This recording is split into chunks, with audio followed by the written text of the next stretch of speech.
这台无砂开槽机用户拿了一个轴承座过来叫我更换，然后放在这里，他说是这个锯片板。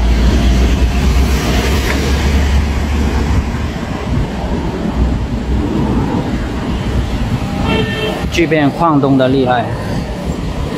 由于这个品牌它是配件不外流的，买不到配件的，他叫厂家寄了一个这个小轴承座过来，在没有打开的情况下，他是怎么知道这个小轴承座坏了呢？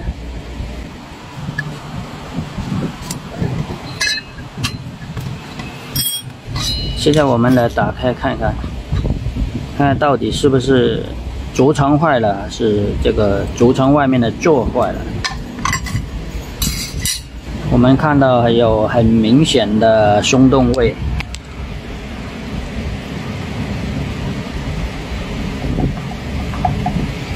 已经是左摇右摆了。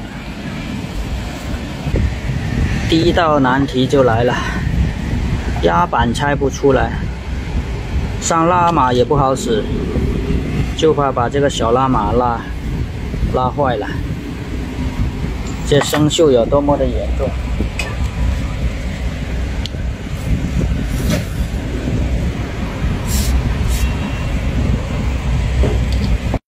还是没有拆出来这个压板。我们来看一下它是不是一体的。如果是一体的，又被这些高科技深深的上了一课，好像不一样呢。这有3个柱子，这用户买的是什么东西？继续拆吧。现在我们不考虑拆这个压板了。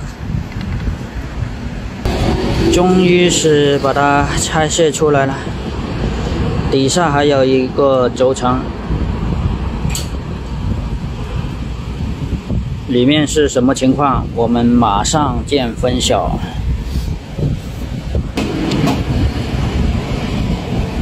中间的轴承坏了吧？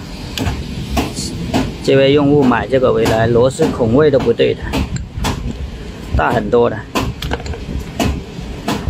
有时候很佩服这些乱拆的用户，我们维修就是维修，乱拆有什么用呢？